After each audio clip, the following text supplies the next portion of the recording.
আসসালামু আলাইকুম প্রিয় বন্ধুরা, আপনারা জানেন যে চর অঞ্চলের মানুষ এই বর্ষার সিজনে কিভাবে মার্কেটে আসে এবং বয়বস্তু নিয়ে বিক্রি করতে আসে। বাজারে তার দৃশ্যটা দেখেন, যেখানে হাজার হাজার নাও, এখান দিয়ে নাও দেখেন কি ভিড় হয়ে গেছে এই বিশাল নদী দিয়ে। এখান দিয়ে ফের আবার দেখেন এই নাও, দেখেন আমাদের একটা নাও কাটাচ্ছে এখান দিয়ে।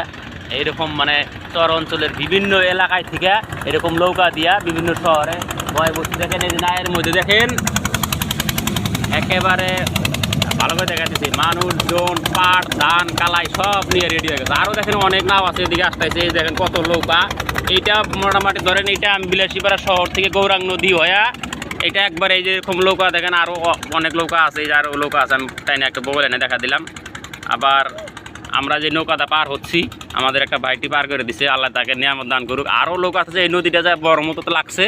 আজকে আর শর্ট ভিডিওতে এইটুকু দেখাইলাম ব্রহ্মপুত্রর নৈপারিয়া এবং এই যে চর অঞ্চলের বিশাল বিস্তীর্ণ অঞ্চলের মানুষ কিভাবে শহরে বা বাজারঘাটে বয়বস্তু নিয়ে আসে এবং মানে বিক্রি বাট্টা করে, বাজারঘাট করে।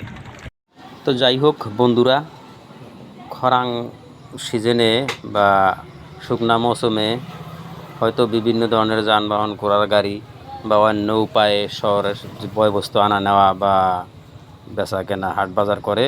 কিন্তু বর্ষার সিজনে একমাত্র নৌকা বা ইঞ্জিন চালিত নৌকা এইভাবে মানুষের যাতায়াত এবং বয়বস্তু বিক্রি বাট্টা করে তাদের যে প্রয়োজনীয় সামগ্রী এইভাবে তারা শহরের সাথে সংযোগ স্থাপন করে প্রয়োজনীয় বস্তু নেয় বা জীবন